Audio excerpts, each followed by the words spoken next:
Oh, wait. I forgot. Hold on, I have to change something. I can't hear my game volume at all. Anyways, hello and welcome, people of Twitch. This is Secret Evermore, and today we're going to be doing some 90%. I can't go without having technical issues, so alright, I apologize. Alright. Hopefully this doesn't mess up the sound too much, but alright. Anyways.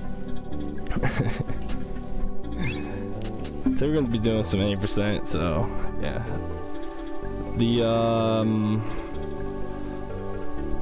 The whole meme of it is that we can skip a boss that we can't normally skip, and I was gonna do this on my my old 2-chip SNES that has S video and looks a lot better, but we're gonna be doing some composite because it's much safer, and there's a big chance that we could soft lock the game on the 2-chip. So the worst part, or the bad of this, is most likely to be the composite. So anyways, I guess I'm gonna try to count it down as accurate as I can from 3. Alright.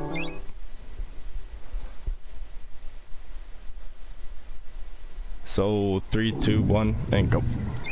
Alright, so basically everything in any percent, as far as the route I'm going to be using right now is concerned, is basically just the same as any percent no gravity or skip run. Going to be trying to get through Act 1 as fast as possible. I'm going to take some saves where RNG could be really unpermitting. Here, there's a cutscene, or like a little boss fight that happens, and there's 2 ways to progress through it. You can either die, or you can beat the raptors. It's very hard to beat the raptors, and takes a lot of time, so we can get the dog into the trigger for the next scene, or the raptor fight, and then kill the boy off. And by switching off characters as the boy is dead, we can automatically end without even having the text box open up.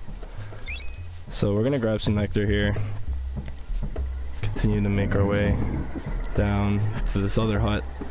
We want to try to get as much clay and crystals as we can, so that we can kill the first few bosses, because they're really strong and it takes a long time to level up melee. If you play this game as a kid at all, you probably know that, you know, leveling up your weapons is very time consuming, but fun.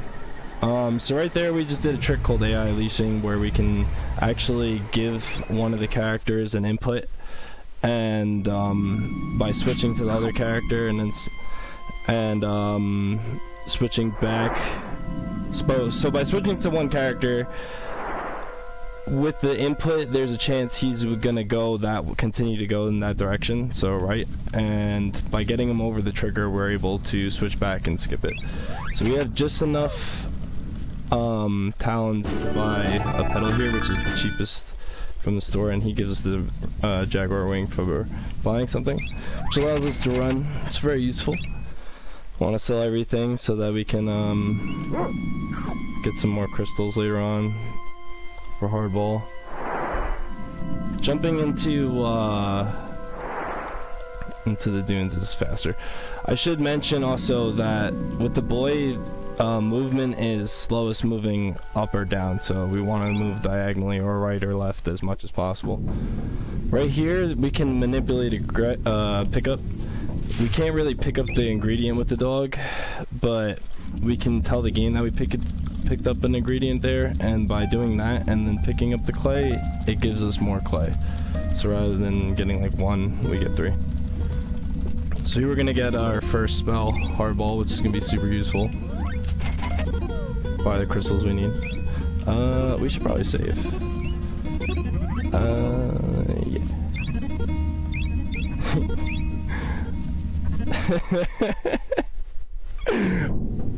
I was just trying to go fast. I can't help it. Alright, so we're gonna make our way through the bug mug to the first boss, Thrax. He can be mean, but typically he's not too bad. Dog moves fastest in full sprint. Act 1 dog, by the way. So there's some triggers here, but by attacking and getting the dog onto the trigger, and then switching back to the dog as the active character, while he's past the trigger, we can skip him, kind of like the AI leashing. Also, when a character is far enough off screen, and you switch party members, it causes things to despawn, so we can skip that maggot there like that. We're kind of setting up a trick here right now. This is pretty difficult. It's frame perfect. We want to get the boy into the screen transition going to the left here, and then the dog to enter the boss's room at the same time. And by doing so, we can skip a little cutscene that normally happens in the beginning here.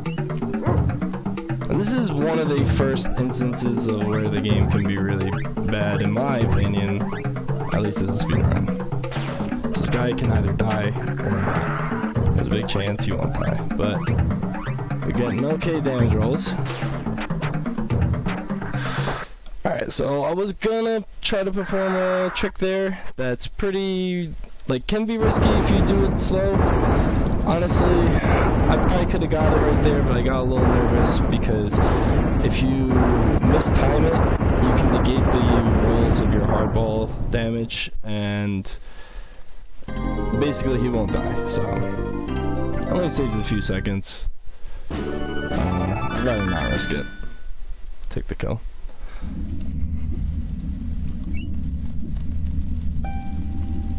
But what would have essentially happened is I would have triggered the intro cutscene with the animation of Thrax dying, and by doing so I could free Stoneheart easier.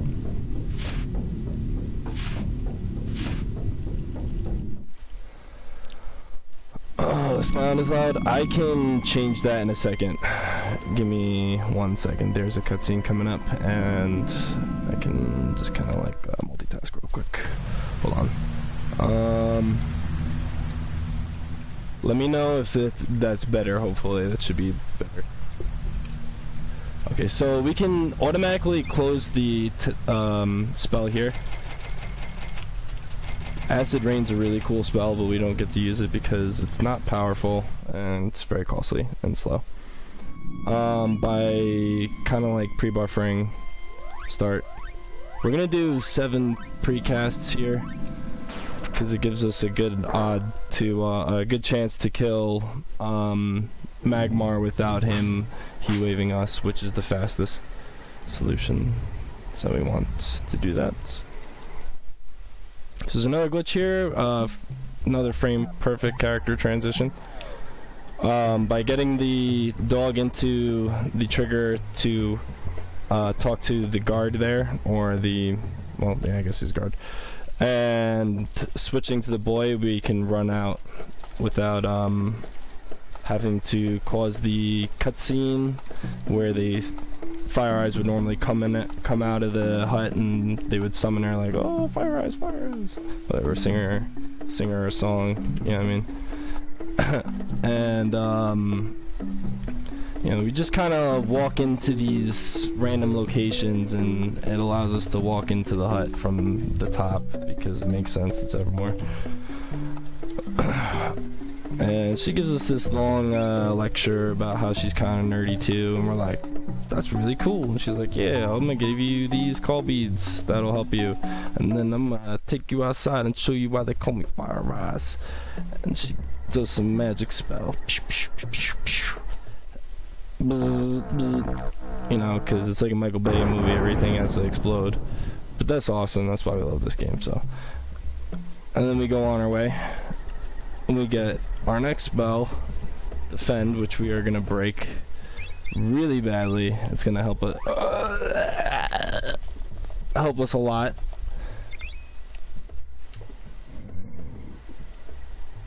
And yep. So you might see me just sprinting, unlike the ever so popular Secret of Mana. you can actually kind of just like continue to run, and it's much faster to move in kind of like spurts. A perfect sprint would be kind of like you hold the sprint button for on frame 1, and then you hold it for 3 frames, release on frame 4.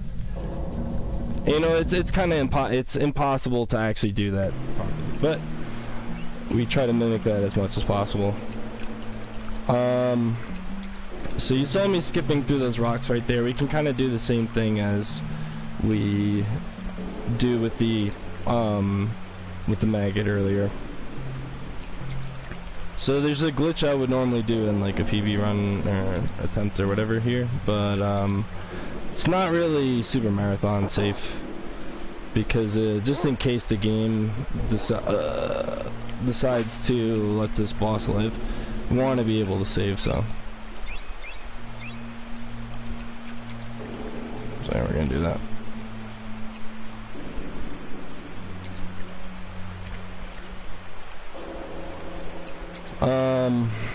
Yeah, we're gonna just make our way into the next bosses.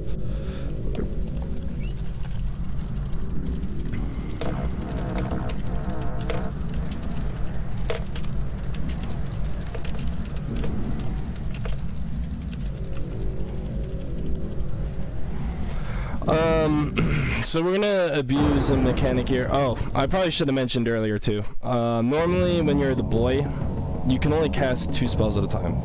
But if you're the dog and you cast spells, it allows you to cast up to 8 spells. Animation or like damage, such as hardball or flare or something. Oops. So this game is weird, and it wants you to, in order to get a perfect screen cancellation, you actually want to alternate whether you press start and or Y button. Both buttons allow you to cancel out of a, do kind of the, like cancel out of the menu there.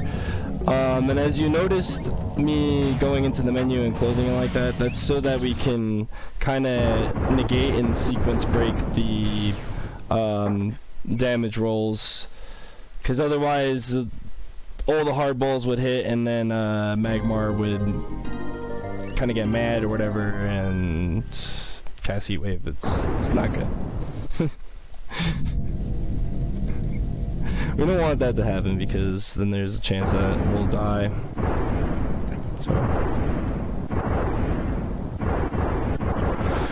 So the what's necessarily bad is more so the speedrun, especially the fact that this is a 80% run as opposed to like an 80% no variator skip run. And it's just very subjective. I think it's kind of mean personally that the categories are split to begin with, even, but also 80% features this glitch which makes a very, very unpleasant noise, and on top of that there's quite a bit of chance of soft lock if you were to play and not be aware of quite everything. So there's been like sequences where I've soft locked on weird stuff that I've never even seen before, even recently. So hopefully that doesn't happen, but it is always a possibility. So now we're in Act 2, and we want to get to Nobilia as fast as humanly possible. And right here we just did a frame perfect character transition to call the dog in to play early so that we can try to get over this screen. Oh no, boy, don't do it. Whew. Alright, so how we leashed the dog earlier over the guard, we were able to get the boy to go over the ditch there early. And now we entered Nobilia, so there'll be a 15-minute in-game timer, and we're going to use this time to try to set up some glitches that are going to help us beat the game. Oh.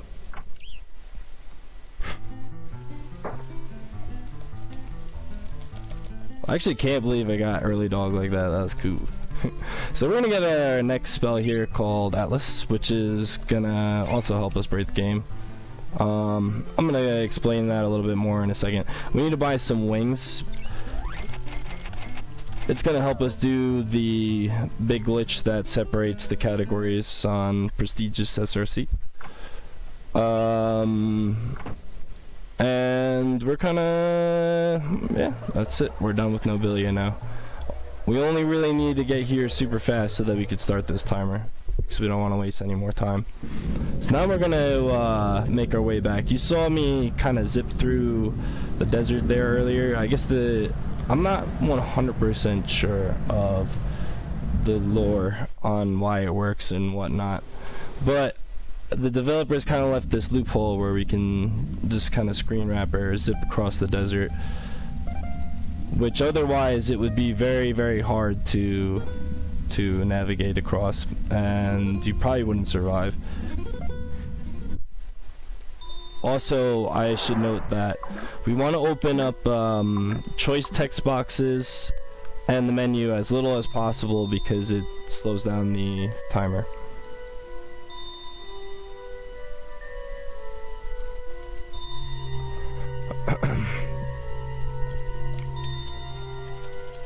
So we're gonna get a few levels here so that we can perform this glitch. We're also gonna get our final spell that we're gonna need here, called Crush, which is an animation spell, and unlike Hardball, but similar to Hardball. So we're not gonna really need Hardball anymore. So Hardball is similar to this spell called Flare, which we are going to use to stack with Crush, because Crush is an animation spell, which I guess I didn't really explain earlier. You can have up to 8 animation spells or like damage spells on the field at once, otherwise the game will crash. So we need to get some levels up here so that we can survive to perform a glitch called Atlas glitch and defend glitch, which essentially what I'm going to be doing is rolling my stats back extremely high so that I can be very, very powerful and pretty much unhittable. If I can ever kill the spider, that is. Alright, we're getting there.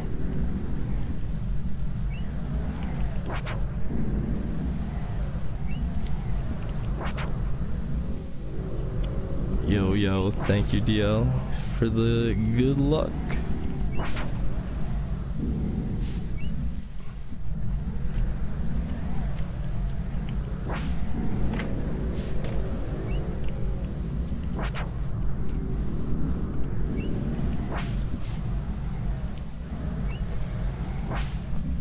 So essentially I just want to get one more kill and then I can go and save. So it'll be a safe level to perform this glitch.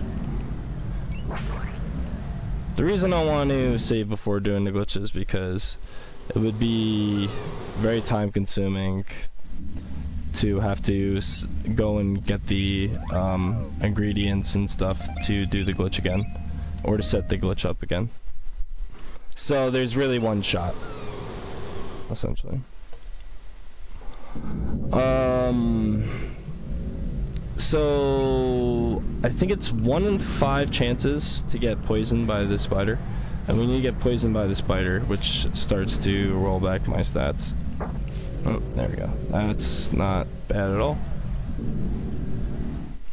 So now I need to get confounded or plagued, which I think is like a obviously no. Unlucky. Never lucky. Anyways. That's a game in a nutshell for you. But, so yeah, this is why we save, and, yeah. It's all good.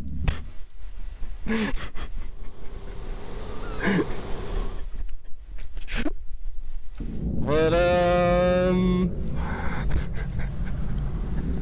I guess it gives me more time to explain the glitch. So essentially what's gonna happen is my attack value is gonna be really, really high. So I'm gonna deal like 9999 damage or whatever every single time, unless if I get a miss or a crit. So crits are bad, misses are bad, always.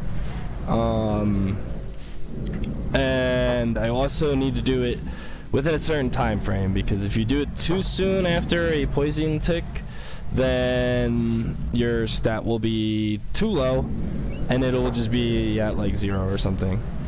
If you do it too late, if you do it too late, then you're, oh no, if you do it too early, it can be, well, I guess if you did it instant, then it'd be too low.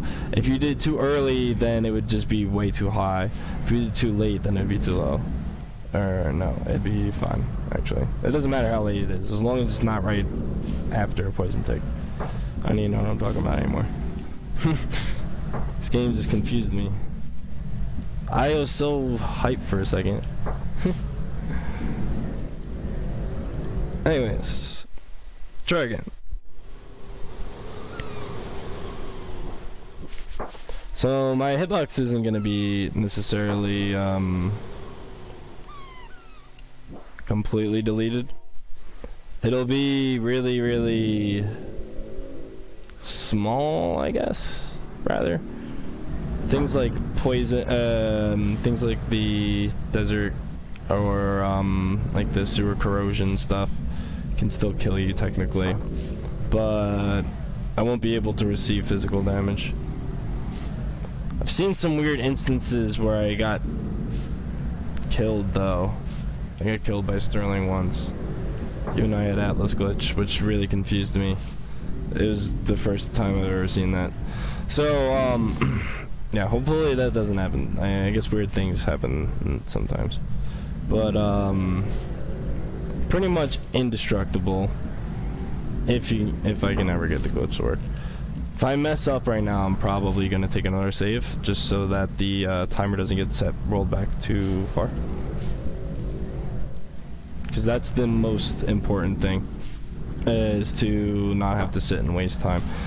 It'd be better to come back and do the things I have to with the time afterwards than to eat the time loss of having to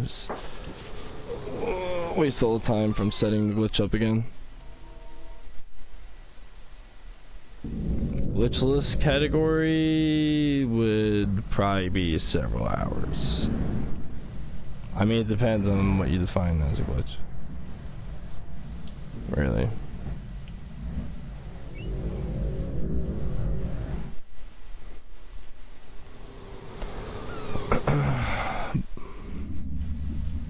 But yeah. Because I guess all the spell casting is technically a glitch, I suppose, and there's a lot of sequence breaks which make the game much, much shorter. And entertaining in my opinion, but to each their own. It is a very, very fun game, casually, and I do recommend trying it. You don't really get to see any of the lore outside. I mean, in the speedrun. Come on! This is not good. I'm being bullied.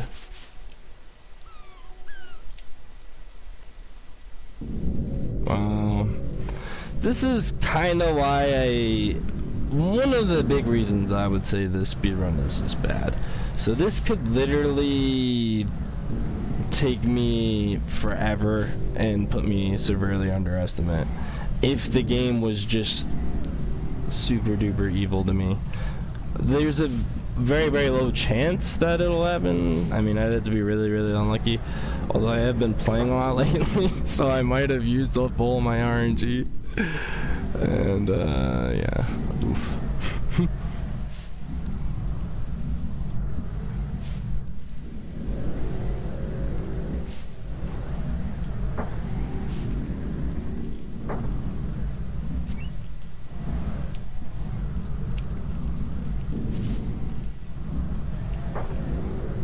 Alright, come on.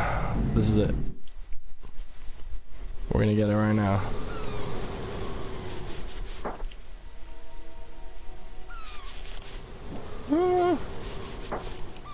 Just kidding, I mean, the next time we're gonna get it for sure. I promise. Maybe. Hey, look at that. Instant poison, alright. We're in there. Pray for me. Be nice to me. No. This is not nice. Alright, so this monk guy is being really unfriendly right now. Is that like a 1 in 8 chance to confound or plague me, I believe? I think it's 1 in 8? I don't know. It's not it doesn't feel like it right now, but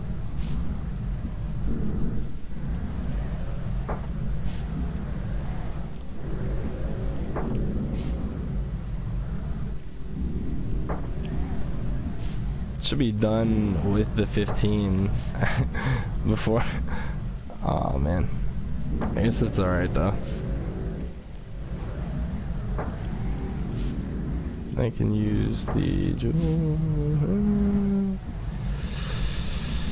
I'm not too sure what the losses are from... Oh, okay, alright. We're in there. Don't mess up. So when you load a save, I should mention also your inventory is all changed around. So kind of gotta be cautious of that. This could be good or bad, but hopefully it's fine. Alright, we're perfect. That's what I thought. Alright, so my stat value is like, it couldn't be in a better comfort zone. You gotta be careful there, because when you have poison and plague going on at the same time, it can be a little bit hard sometimes to differentiate which tick is going on.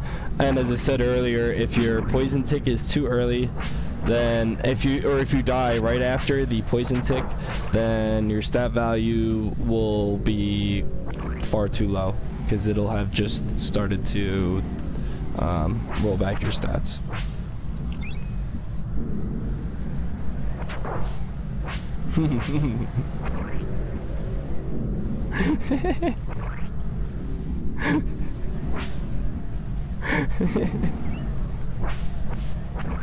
So right now I'm just grinding a little bit for some XP and some stuff. I'm probably not gonna grind all the way to get the levels that I need for the stuff that I need for. Actually, I don't know how much time I have. So what I'm gonna do is I'm gonna actually be slow and it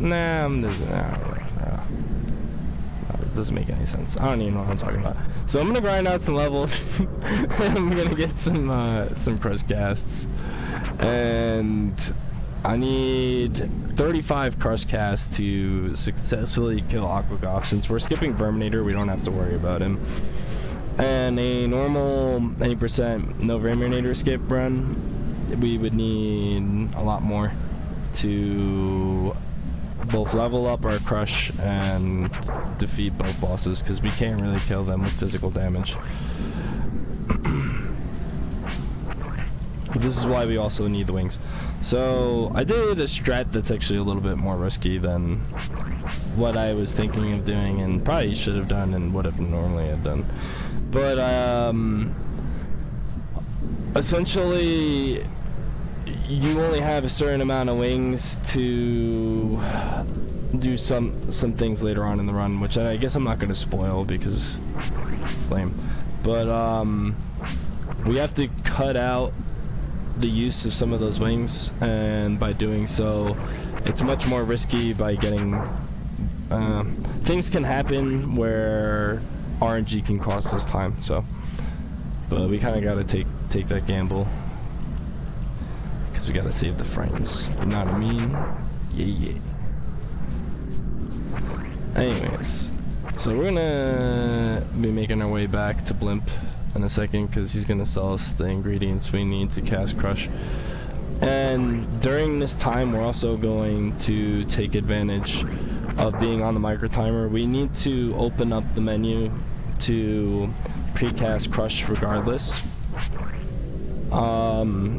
So while we're on the market timer, we can do another frame perfect character switch by calling the dog in early and do our precast while we're on the market timer, so that we don't lose any time doing so afterwards, since the only time we would be losing is opening up the menu, and we would have to do so anyways. If that makes any sense. I know that was just like the worst explanation ever, but yeah, it is what it is sometimes. But we can't save now. We don't really need to save, but we can't save anymore because if we were to save, we'd lose our Atlas glitch and defense state. So we want to make sure that we don't soft lock the game or mess anything up, otherwise it's not looking good for us.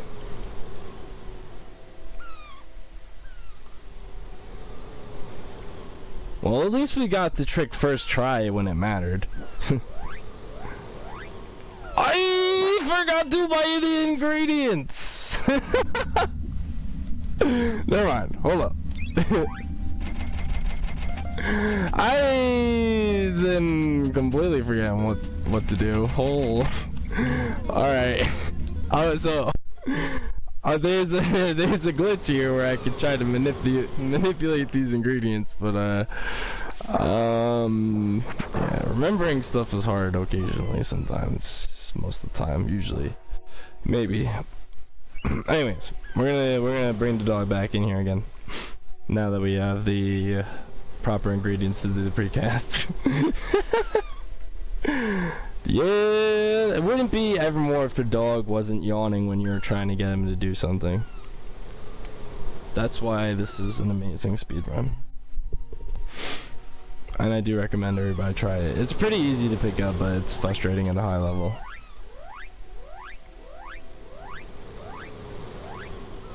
Whoops. Alright, that's fine. Fine.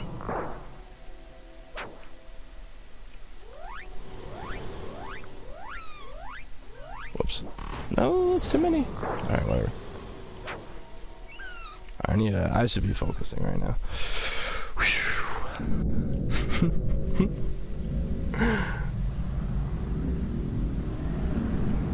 I'm not gonna lie, I got a little thrown off when I died to Atlas glitch there. But it happens. Yeah.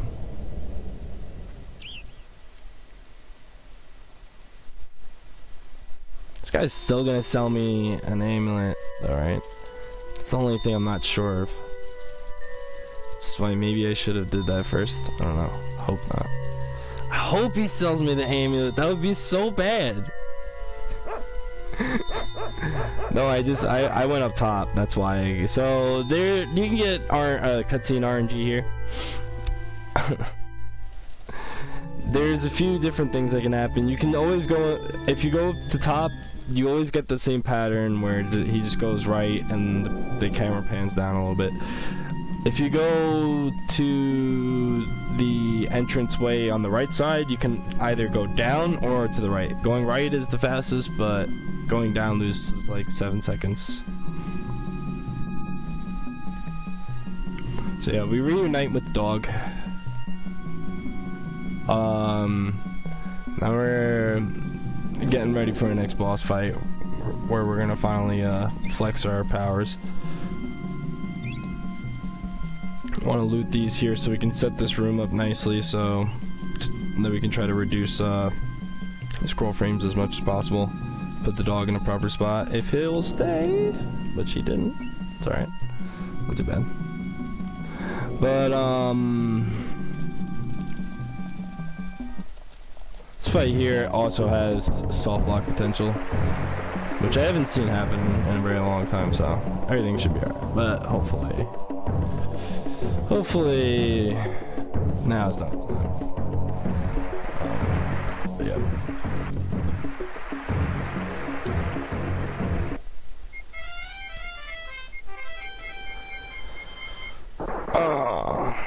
So Vigor, he flexes a lot. He runs into things and they explode. It's real powerful. Yeah. Some loser with a claw. They're throwing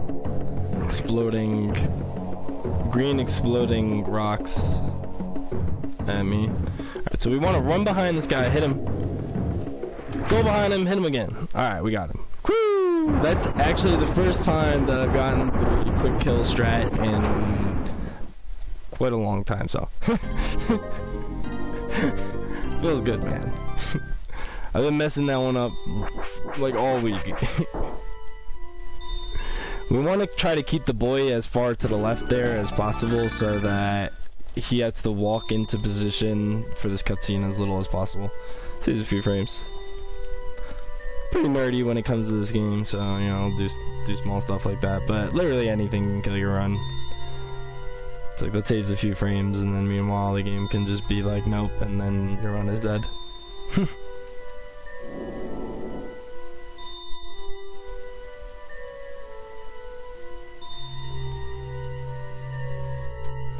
This is Sparta.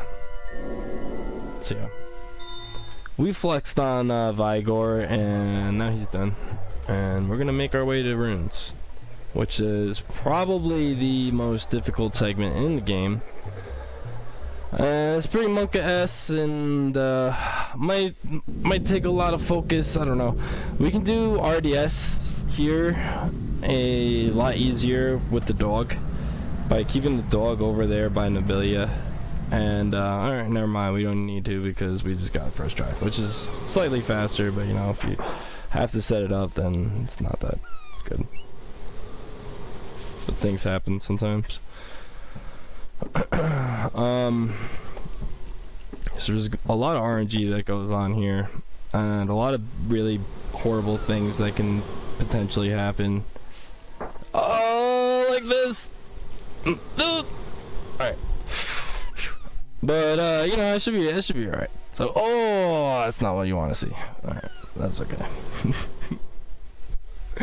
So the dog is gonna be pretty weak throughout the entire game. We want to try to keep him alive right now for some good sequence break action now.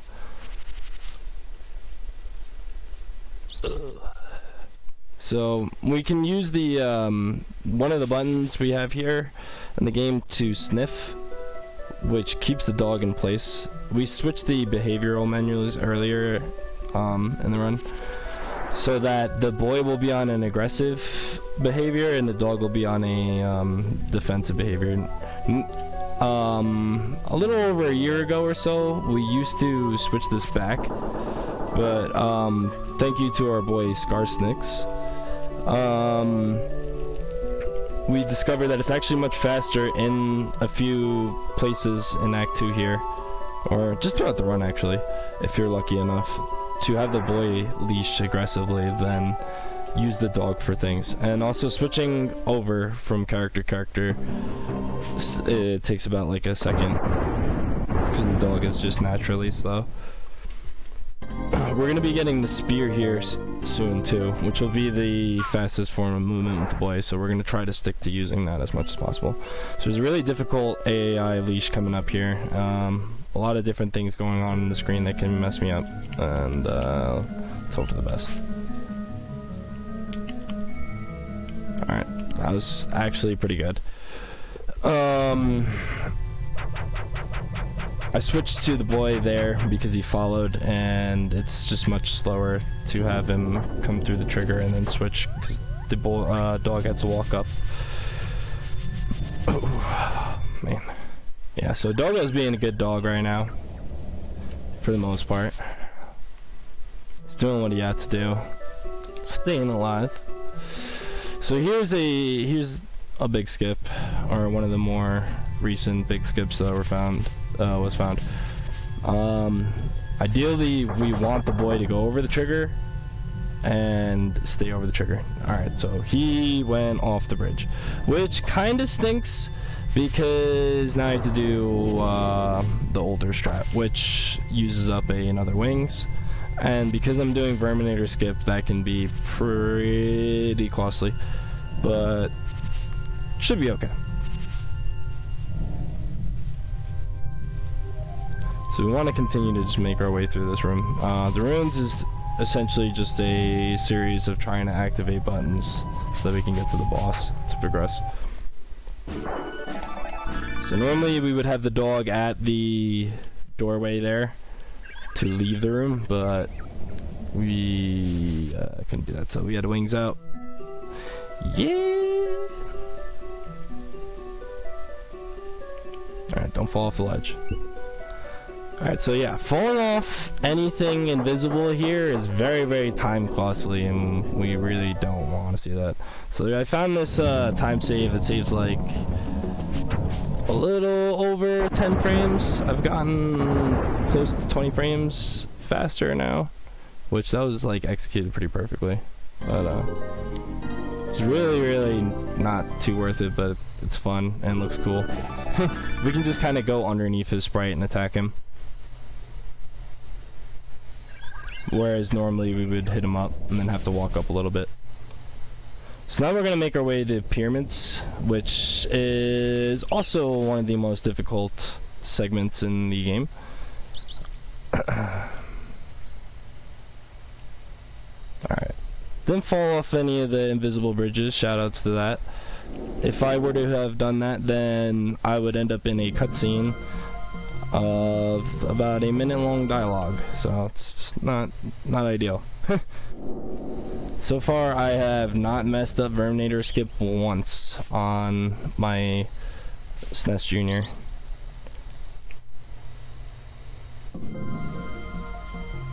I haven't changed anything. I'm using stereo sound, all that. Nothing has changed at all. I'm gonna be doing fast, everything. Oh! Alright, so there's two guys that can spawn there. I only got the one, but rather than killing him, I knocked him back, which is...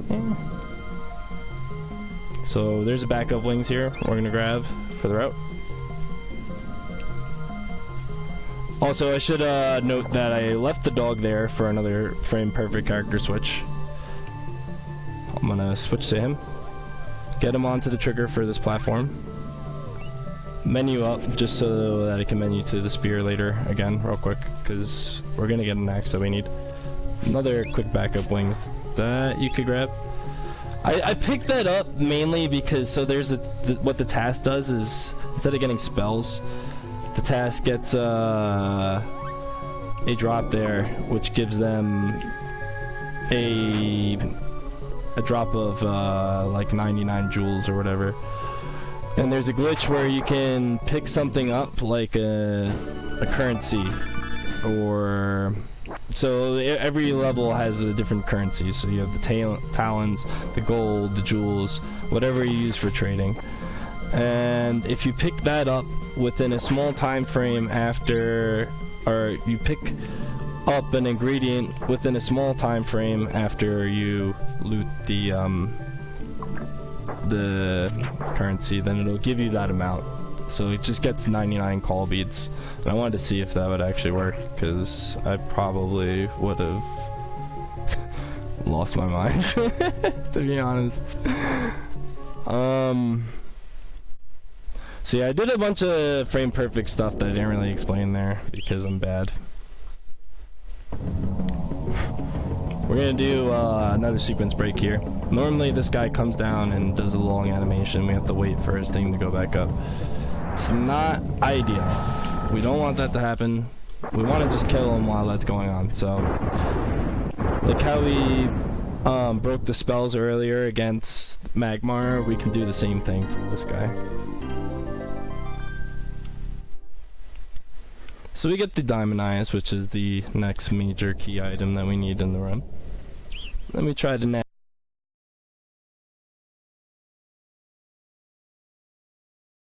our way to Billia. We're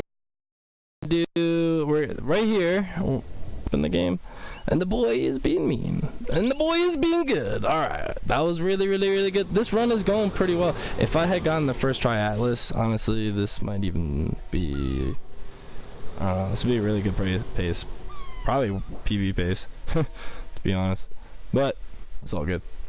Anyways, we used to normally just run over with the dog and take the leap, but we need to come back this way anyways, so it's actually faster to just bring the lift up and bring it back around. So there's a trigger there where you saw me trying to get the boy to go right, and you get this cutscene where this evil Horus guy, Horus is this guy that we never met because we didn't fall into the ditch like the game wanted us to and get his evil cutscene that lasts a minute. And this cutscene summons this guy, and we think he's Horus, and he comes and he takes the diamond eyes from us. And later on in the run, we would have to go back and recover the diamond eyes. It's very slow, so it saves several minutes to skip over this. And the boy can be kind of random, sporadic. When he's inactive, there's no really predicting what he's gonna do. So there's a skip here that my boy Green Ambler found a while ago, which I got. Okay.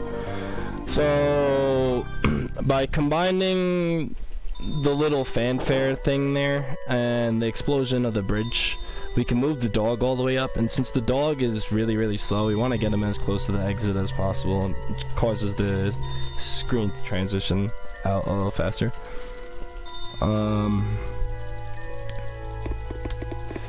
Yeah.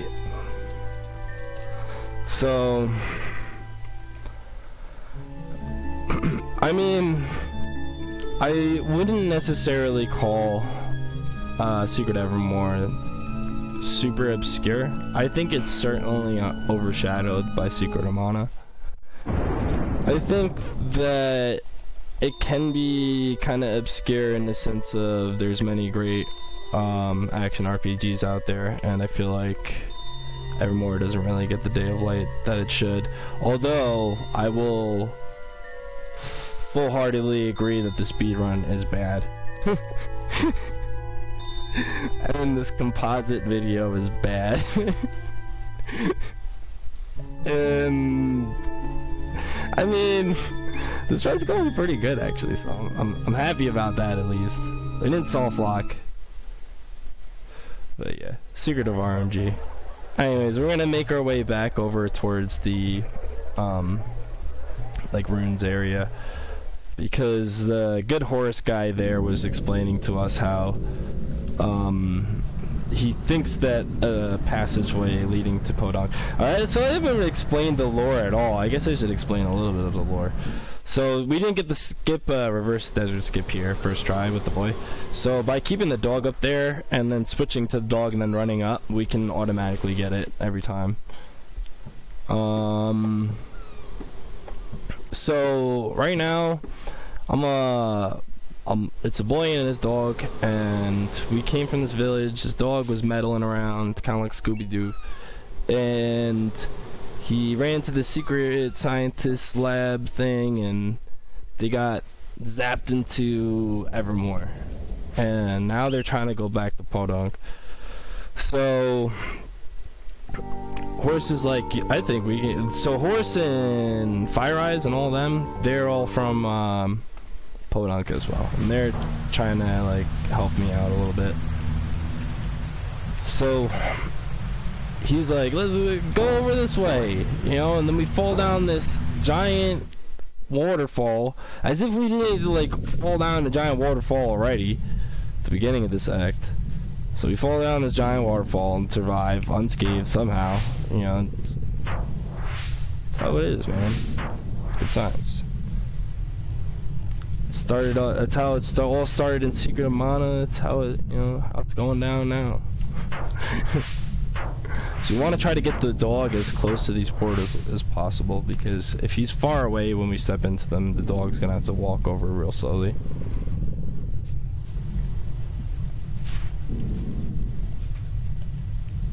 La-di-da-di-da. Kind of just lure him over here by walking down. I thought about what I was doing too late. That was pretty silly. That's all good. I usually, like, I change it up. Sometimes I think it's easier to walk with the boy, but I think it's actually easier to walk with the dog. So here, very specially, we can only do 7. 1, 2, 3, 4, 5, 6, 7. And the reason is 1, 2, 3, 4, 5, 6. No. He cast animation spells. 1, 2, 3, 4, 5, 6, 7. Oh yeah. A 1, a 2, a 3, 4, 5, 6. As I said earlier, if he casts an animation spell and I cast 8 spells, then the game will soft lock because there's too many animation spells going on.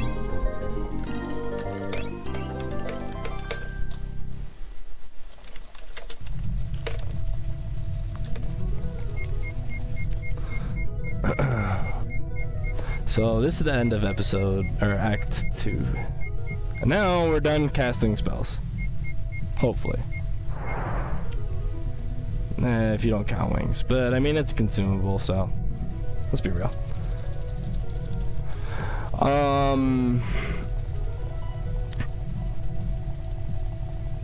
So normally here we would have to worry about our buddy Verminator. If we weren't doing Verminator skip. In which case I would not have enough crush casts to beat the game. But thankfully we can just kind of do some backtracking here that you'll see in a little bit and completely avoid him. Save some time. But viewer discretion, warning right now, especially headphone users, there will be some horrible noises. So please be cautious. No! I should have known. Frogs all along. Well, this is bad.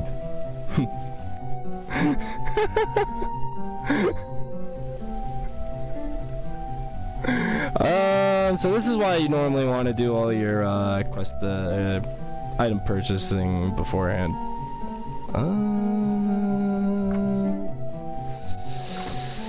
Chat, help me out. I can't remember. No.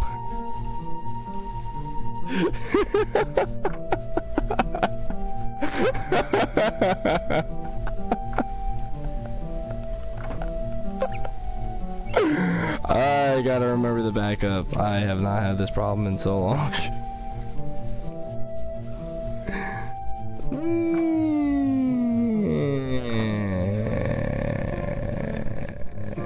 No, I am. I'm bad and obscure. That's the meme.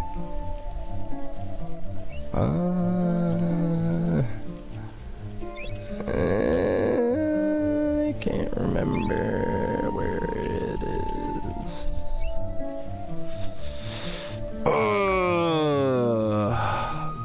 Can you buy in the market? I think you have to get it from somebody up here, but I could be completely wrong. Please find out for me.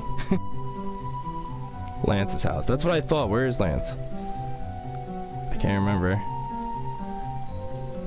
I'm like probably beat red right now, by the way. So, yeah, this was not supposed to happen. But, yeah. So, you get this Amulet Annihilation. You just hand it in to her, and then everything's all good. But since I ran out of time because the Atlas glitch took so long to set up, I actually forgot it. Yes! Alright, there we go. It's gonna give me a cutscene. Oh, it didn't give me a cutscene. Alright, nice. Whew. Okay. Whew.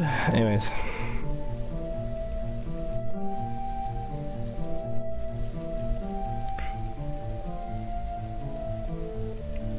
So yeah, we're gonna just pretend, yeah, didn't do any of that.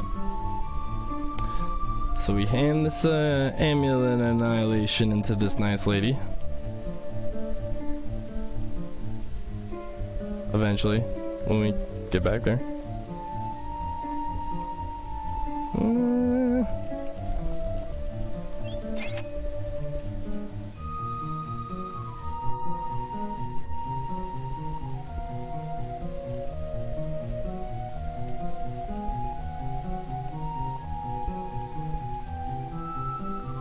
Good thing this estimate is so fair. Alright. So there's normally like a cutscene that opens up, but the trigger is super easy to skip, so we can just kind of walk behind it.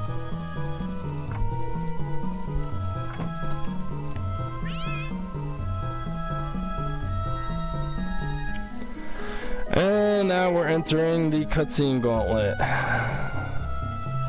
where we can sit and think of think about our actions.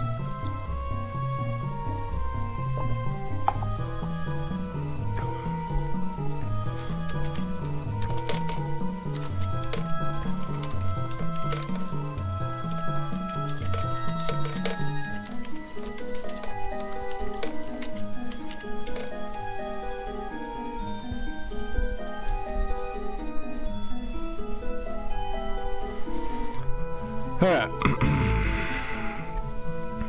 Alright. So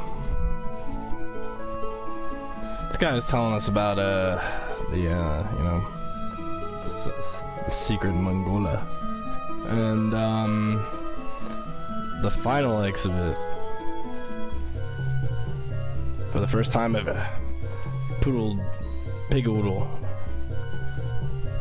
Because, you know, that's what happens when our dog gets kidnapped. Within a matter of seconds, he gets put into the freak show that we are going to exhibit. Or whatever. Uh-oh, scary faces. Ladies and gentlemen, the pig race is about to begin. Who will win? And they're off! Truffle Trouble is leading the pack. Wait, a new entry is tearing up the track. Look at that pig go! We have a winner!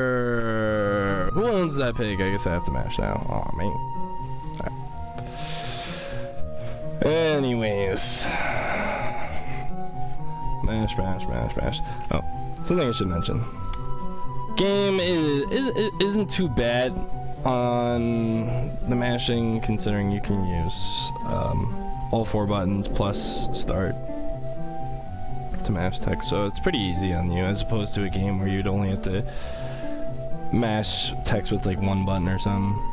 So there's normally a really big cutscene there, but we can do this super massive sequence break by just entering or leaving the screen going down. We have enough time to reach the exit before the cutscene is triggered after that text box. And we would have to normally run around with the dog and do all this stuff, and then eventually get caught by the queen and stuff. It's super slow.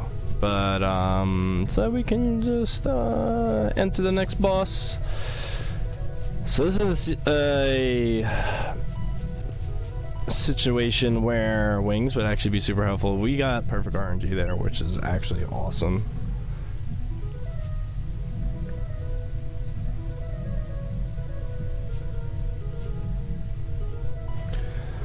Alright, there's a quick kill strat here, which been messing up a lot lately. You get the missile. What a surprise. Anyway, if you don't miss there or mess the strat up, by just missing your attack or whatnot, or get a crit, then you can just pin the boss right in position where you need to go for this little exit. And these guys can block you really, really badly, and we normally would use wings, which the game says it doesn't do anything. Pardon me, I've got like bad acid reflux right now, of course, out of all times. So, we can use the wings and we're not detectable at all anymore. Even though it doesn't work as the item normally would, which is to teleport you out of a dungeon or sequence or something.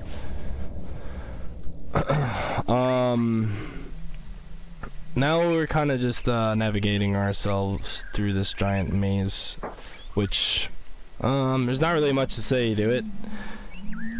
There's a lot more that goes into it, I guess, than you really ever notice. If you're watching someone try to do PB attempts, especially, I guess in a marathon setting everything is a little bit more chilled out, but it's very, very easy to bleed frames in this section. You want to try to cut all your corners real tight and hopefully not get blocked, but it's very easy to nudge and bonk walls and to get blocked by enemies. As you can see, everything is very dark and kind of jagged. So I just remember this by heart from playing this game for a very, very long time. And a casual playthrough, these little gremlin guys in the trees you may have noticed, that would lead you to the right path if you didn't know where to go.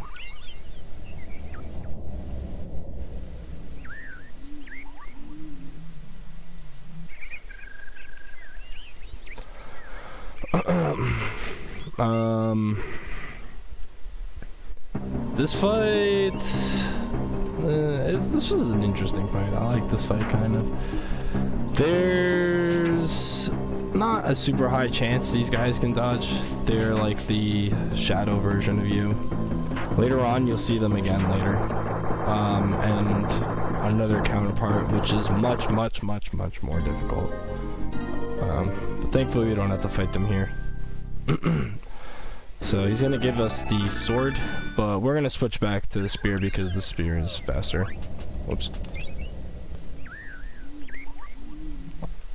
That kid likes to block you. It's pretty mean.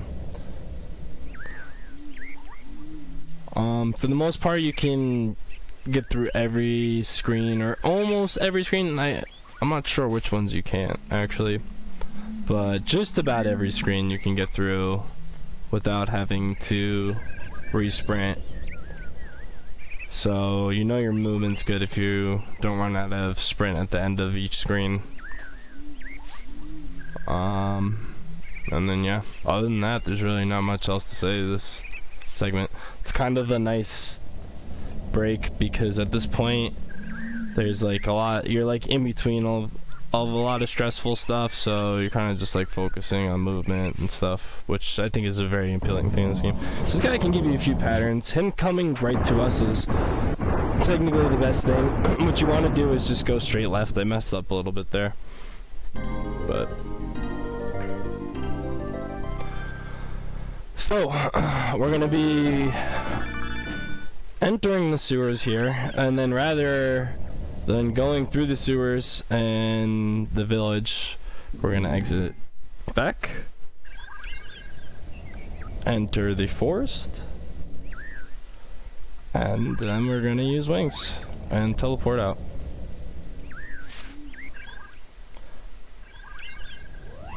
We have now just activated the trigger to open the castle on the right side, which is what we need to do to continue to progress through the game. This is another segment where we would normally want wings because these guys can block us very badly. The sniffs can be pretty ruthless, but we're getting very good RNG, thankfully. So it's nice. Alright. Okay. So we want to keep the dog at the entranceway there because those rats have a chance to plague the dog, and when something is plagued, he will die, and the damage rolls will continue to tick until the character is dead, or the status effect is cured somehow. So don't want that. I mean, this run has had pretty good and pretty bad RNG, to be honest.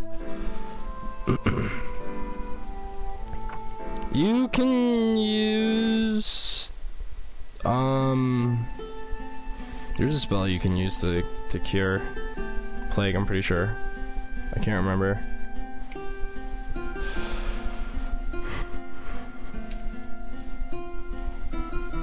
I know there's a call bead spell that works.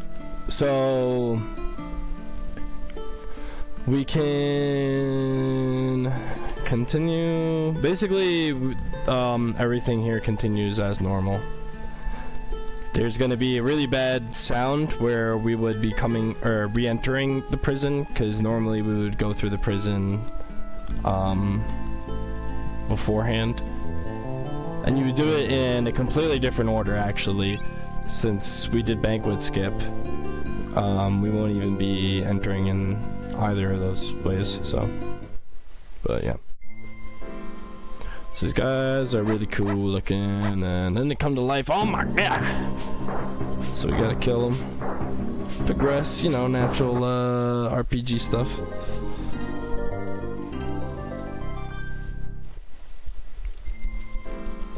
Didn't get super duper lucky there. If you're defeating the last guy and a character, like the mob drops an item, you pick it up as you're defeating the last guy, you can actually skip the text box there at the end. You can just walk out.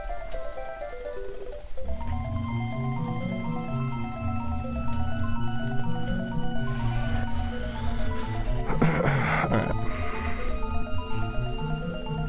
This is a tinker. He's a genius. He just makes things and they're super awesome.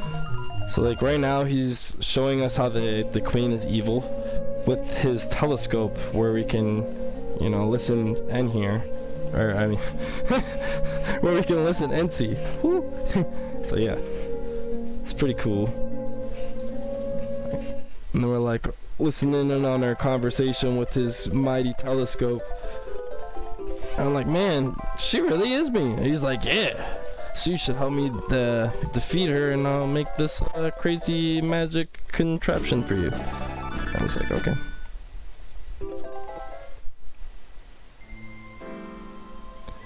Yes. Shout out to Toaster Dog. So here, as normal or naturally, oh yeah, so crazy sound incoming, be warned.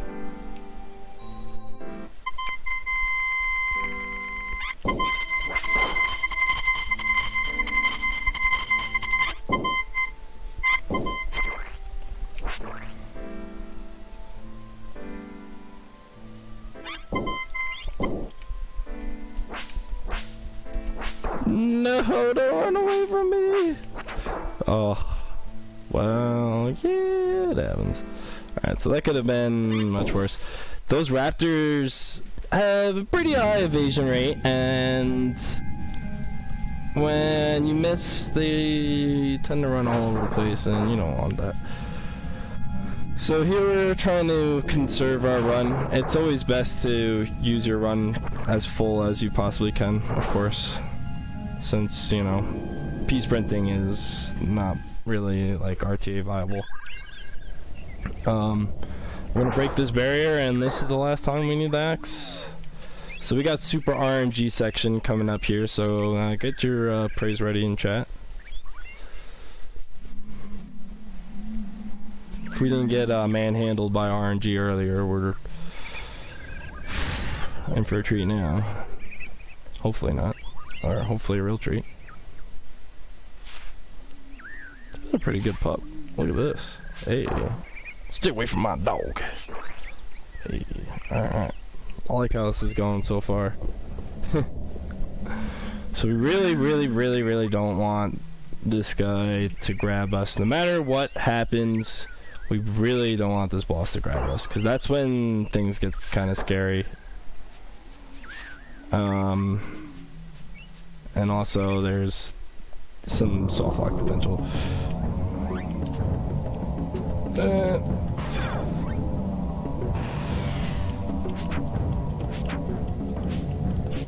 So we just did a safe strat and hypnotized him so he can't hit us. If we get too close to him, he can grab us and throw us down. And if you kill him when you come up too fast, the game will just freeze. He will stay in his place, and he will not go up to his perch, and you do not get this cutscene. So that's one of the big scary parts of this run. Everything else is pretty much smooth sailing. Kind of, sort of, almost. Alright. So, fun, true note here. You can just actually, like, pre-buffer Y a little bit. Wait for a text box to open. Bam, hold Y. Instant. Never knew that. It works for just about all, actually, text boxes. The one after, when Blimp gives you the spell, when he gives you Crush, and he asks you if you want to buy ingredients, you kind of have to wait a little bit to get the cancellation out as fast as possible. Also, shout outs to Jeremy, young Jeremy Soul doing this sound OST. Great soundtrack, in my opinion. It is one of his first and early works. Or I think it was his first piece, actually, ever. IIRC. So we get a little cutscene here with the evil queen, where she's kind of mad at us. Like, oh, you opened up the bridge. How could you have done this? And we're just like, I don't know, we're on a quest to get home, lady. I don't care about your bridge. It's like, you can go close the bridge by going this way. And they were like, alright. She's like, can you do it? We're like, okay, yeah. Alright. But evil bad guy music. Oh no, haha, I tricked you. How could you? Oh, we missed, and we got a 1 crit. Unbelievable. I think I've only ever seen a 1 crit, like, I don't know, not that often. It doesn't happen very often. That's very unlucky. Especially after a miss. Anyways, we completely annihilate the boss like Exodia. And continue to, you know, progress through this cutscene gauntlet. Hopefully.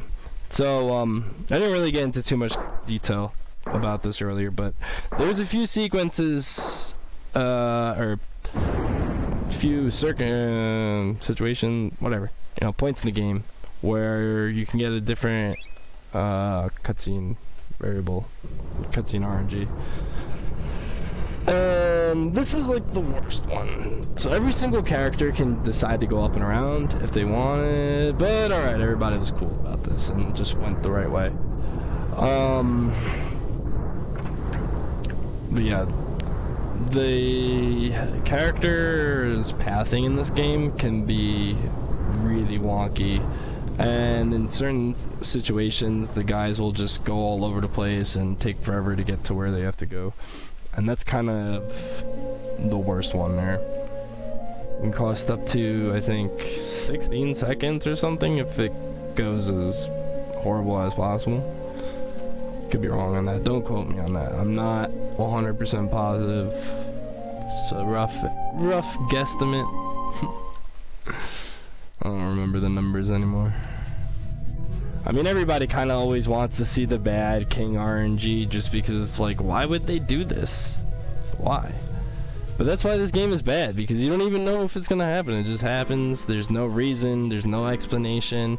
You could do the same thing 100 times and sometimes it happens and sometimes it doesn't. So you don't want the dog to sniff here, because if we're too far ahead while we approach this staircase, then we have to sit there and wait for him to catch up. So if he's trailing really far behind, we'll actually lose a lot of time. Yeah. Oh. I mean, do you really need to see all 3 characters walk up when you can see me bonk on everything? Almost just as good. Anyways, here's Tinker. He's got this crazy contraption for us. It's like a big stone wheel, Donkey Kong keg, and a potbelly stove. You know, some 2x4s, whatnot. Made this thing happen. I mean, you know the boy has a lot of faith in this guy. He's just like, alright, let's do this. So, if the boy has faith in him, then it must be good. So we're gonna go take this thing for a spin. We need to get a few ingredients to be done with Act 3. Since the diamond eyes is one of the ingredients and we skipped losing them, we don't have to go do that. And the game actually doesn't care which ingredients you have. For some reason, we're now on our way to go get the gauge, by the way. I should probably have said that. We're on our way to go get the gauge. We didn't see this part of the game because we completely skipped past it. But normally, playing Secret Evermore, you'd have to come up to this evil section. Evil section. Game. Where things like that can happen anyways. And you get a spell to levitate these rocks that you saw me skip through earlier. But you have to fight all these crazy bosses, and yeah, we don't want to do any of that because it's hard and it's scary. So we get the gauge here, and the game's like, alright, we got the gauge, that's cool. And we're gonna leave this screen. And then the game is just going to, like magic, completely forget that we got the gauge. So we're gonna make our way back here. And we're gonna do a strat that I would say is pretty much mostly, at the moment it's only tasks viable. No one really does it in RTA. It's doable in RTA, but it's scary, and at the very end you can save like 6 seconds though. So we're gonna try to do it. Gonna be setting up another frame perfect character transition. Probably be a little bit quiet for a second while I do so.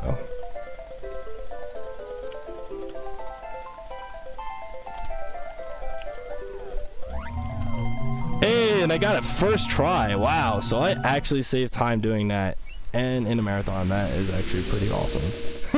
And as fast as possible. So what happened there is I set the dog into the trigger to leave the room as I switched over and talked to the boy, or switch over to the boy and talk to Tinker on the same frame, which allowed me to leave the room as I was giving the ingredients to Tinker. And that saves like probably 4 or 5 seconds, but is very scary and difficult. And now we're going to get the gauge again. Because the game doesn't care if I give him the gauge or the wheel. And it's fastest to just go and get the gauge. Otherwise we'd have to go fight another boss, which is kind of like Thrax again, but has much more health. And of course we'd have to navigate our way through the bug mug as well. No, that's not in any RTA run ever. It's never been done like that. That's the first time I ever got a first try in RTA, actually. So now that we have the gauge, we can kind of just make our way back. I'm probably gonna start doing it in PVs though, actually. That just boosts my confidence like crazy. So there's another little skip here we can do where this can actually be really scary even to a casual player, because there's nothing you can do about this. And if you save your game, the developers left these points and the map where I think they were trying to use them for something else, but they kind of just got messed up, and it causes you to land here, but your Windwalker just completely disappears.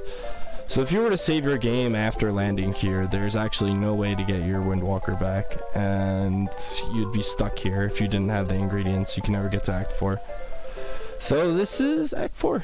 And we don't see very much of it at all, which is a shame because there's a lot of really cool stuff in here. Oh yeah, aka landing skip. I think this would be world record pace if I had actually gotten Atlas glitch first try. Should be definitely PB pace.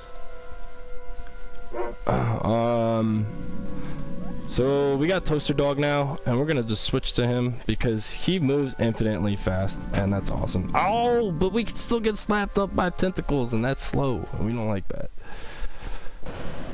So we just basically hold down the run button, and yeah, he goes like this, super fast. It's like he was built for speedrunning. That's why we love Toaster Dog. Toaster Dog is legit, and in a casual playthrough, he is so strong. So thank you, Saturn Tess. We're gonna do another frame perfect skip here by getting the dog on his events. I don't know why I took my time. I was trying to explain stuff. Let me do the trick. I'm in the wrong spot. Anyways.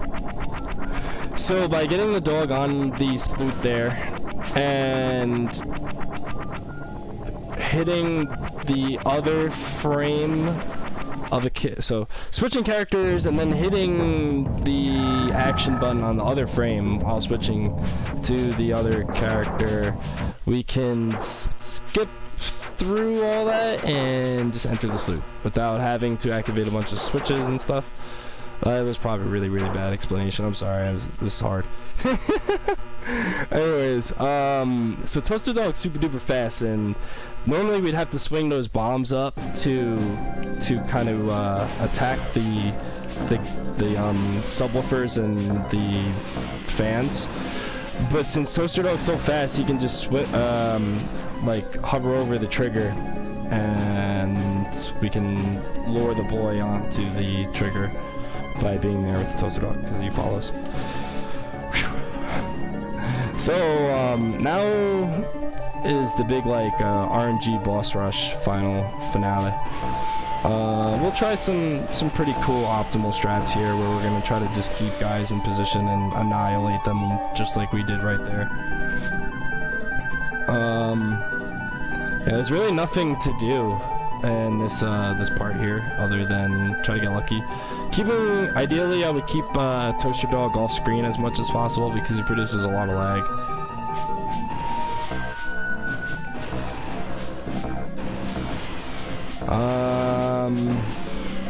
Not much to say about this segment other than you just want to get really used to where everything is going to spawn, how things kind of behave.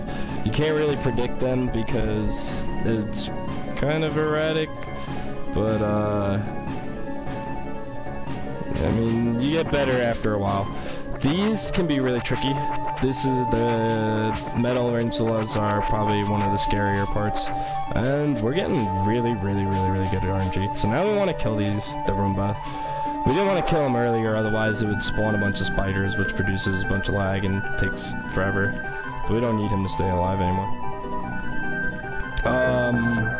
We're gonna kill, remember this guy, Dark dark boy. And then Evil Toaster Dog, the true villain and final boss of the game. He is very powerful. He's got a lot of HP and a very high evasion rate, as you can see. Now we have one more metal bad guy to defeat, and then final boss. The timing is going to be coming up on the final hit of the final boss guy here in a bit, and I'll mention that in a second. So yeah, just kind of try to hopefully not miss and keep Magmar as pinned as possible. So there's a little bit of new tech, not much. I'm kind of messing everything up here. You want to keep him as far to the left as possible to reduce the explosions, to reduce lag, and also match as fast as possible. Time. Last time! Woo! Alright. And then that's a secret of Evermore. You can actually soft-lock the game there at the end while the background is exploding. I found out through my boy Gintatsu 2 here. He he does this interesting run called Evermore, where he combines Secret of Evermore and Secret of Mana and runs them both at the same time.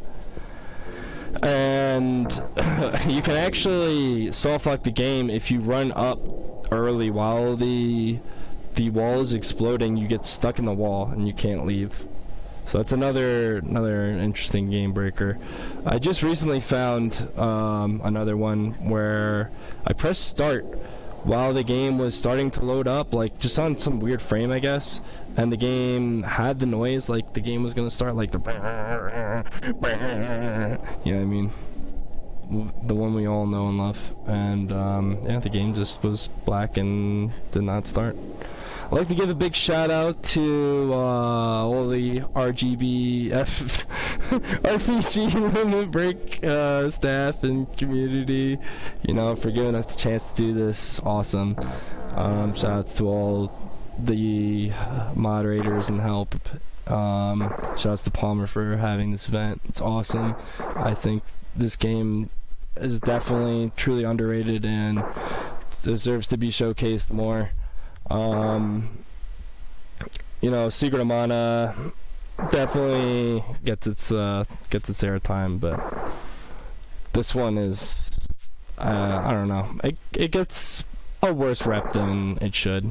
It's very good casually. You can get stuck and crash things, but you know, it's worth it because you get this sweet Michael Bay explosions at the end, and you know that's what video gaming is all about.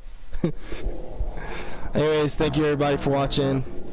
Make sure you stand by for the next run, which is coming up soon. TM.